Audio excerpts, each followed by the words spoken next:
Galera, é com enorme prazer que eu venho apresentar o meu artbook para vocês. É uma seleção que eu fiz com os meus melhores projetos do ano de 2019. Ou seja, é um portfólio super selecionado desse ano. Só que não é só um portfólio, é um material super caprichado que eu fiz para presentear vocês. Primeiro, são 10 tatuagens selecionadas em alta resolução, mas não são só as tatuagens. Esse livro digital ele vai contar com várias informações técnicas, curiosidades. Então, por exemplo, quais agulhas eu utilizei, o tempo e a quantidade de sessões que demorou para fazer cada uma dessas tatuagens. E o que eu acho mais legal, né? Uma coleção de imagens, incluindo as referências que eu utilizei, alguns rascunhos, algumas versões descartadas ou reprovadas pelos clientes, a arte final pronta e também o stencil, o mapa de linhas que eu utilizei para fazer o decalque. Eu tive o trabalho de buscar, organizar, reunir, escrever os comentários, fazer as observações ali para cada um desses projetos, ou seja, é como se fosse um grande making-off, só que em formato de livro digital. É um PDF que eu estou disponibilizando e cada projeto é apresentado da forma como foi concebido, na íntegra, desde os rascunhos iniciais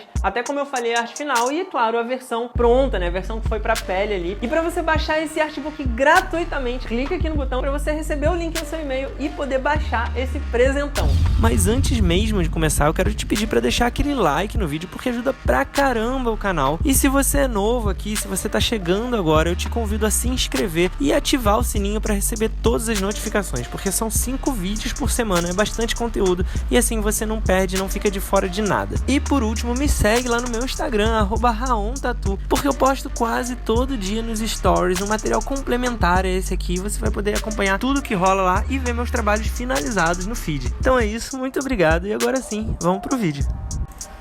Bom, esse projeto aqui era a criação, né, de uma mariposa, uma arte de uma mariposa que ia ficar na parte frontal do pescoço, ia ter uma certa simetria ali, né?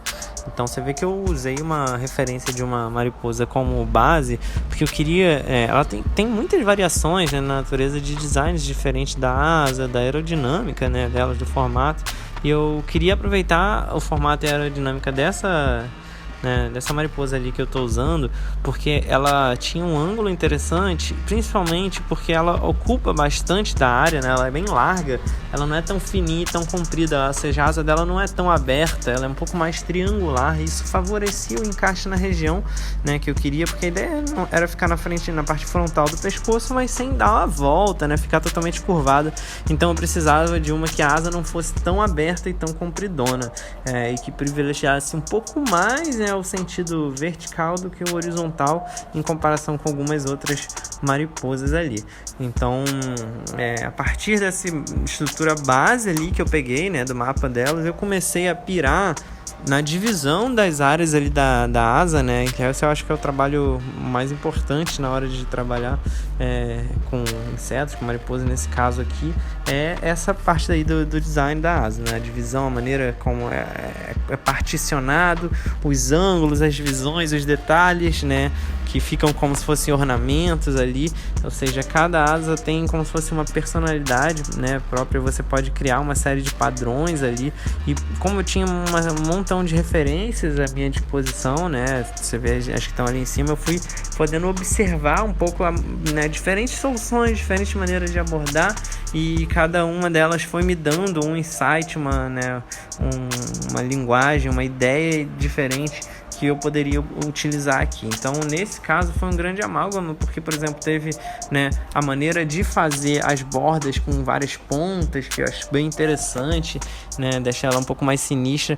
Esses padrões que eu estou desenvolvendo agora, que atravessam, né, no meio da asa de preto, né, a minha ideia foi fazer eles alongando e afinando, porque enfatiza também a ideia de movimento e dá uma correlação com o próprio, né, formato da asa ali. Tem uns ângulos, né, que estão mais ou menos enfatizados por esse formato ali, e eu joguei umas manchas espalhadas. Eu estou usando uma ferramenta aqui que espelha o vértice central, né, então é como se eu estivesse desenhando de um lado e está espelhando para o outro para ficar totalmente simétrico.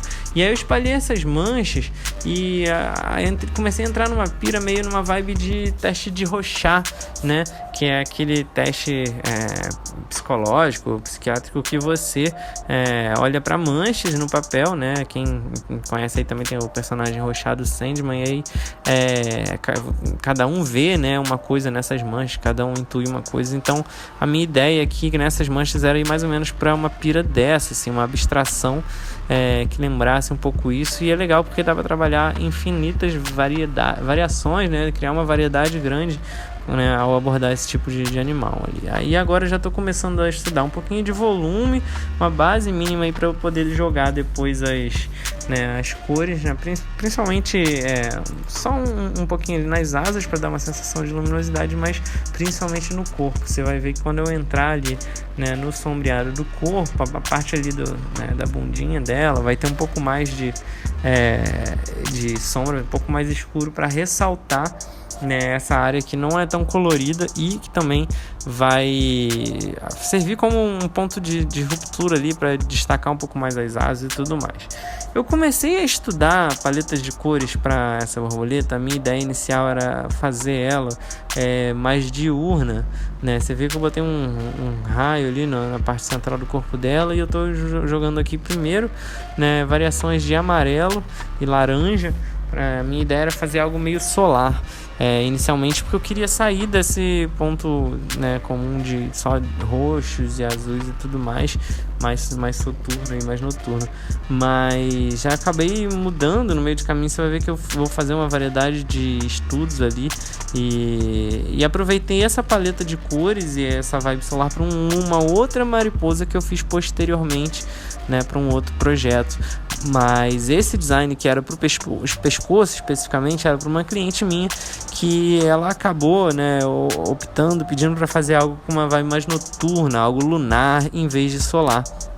Então, esse primeiro mapa aí eu guardei, né? Esse primeiro estudo cromático aí eu guardei para reaplicar numa outra mariposa que eu fiz posteriormente, né? E aí depois eu vou voltar ali a estudar uma nova paleta para essa borboleta. Mas agora, antes, né? Eu ainda tô dando uma finalizada ali na arte. Você vê que eu tô passando a limpo as linhas, e nesse momento, né, eu vou fazendo umas correções e limpando um pouco mais a pintura, que tava um pouco grosseira ainda com a textura do lápis.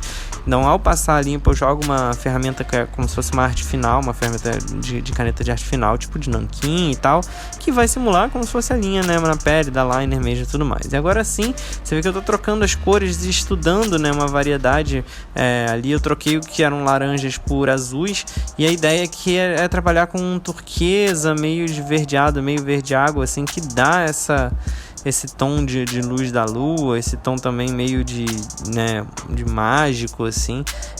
E o que era rosa na parte de baixo, magenta, eu só dei joguei um pouquinho mais de azuis para deixar um lilás, deixar um roxo, assim, uma coisa um pouco menos quente, né? Mas eu ainda achei importante colocar um contraste entre dois tons bem distantes ali, né, entre a asa de cima e a asa de baixo. Isso ajuda a explicar o design individual de cada asa, ou seja, você consegue ver o formato que cada asa tem individualmente, e o conjunto que elas, né, fazem ali, a soma das duas dá, né, um formato bem interessante, meio triangular ali.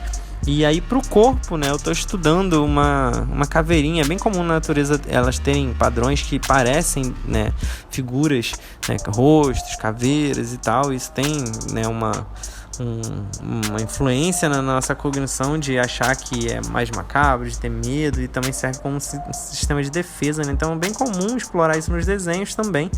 E como ela não ia mais ser solar, e como, né, ia ser uma coisa um pouco mais sombria, e a gente foi para esse caminho. Então eu estudei como se tivesse um desenho de caveira ali na parte do corpo dela, e escureci a parte de fora para realçar ali, como se fosse, né, esse crânio. Então essa é a arte final, esse é o resultado de mais esse desenho e fala. Eu espero que você tenha curtido. Se você gostou, dá um like no vídeo e se inscreve no canal se você está chegando agora, beleza? Muito obrigado pela audiência, até o próximo vídeo, valeu!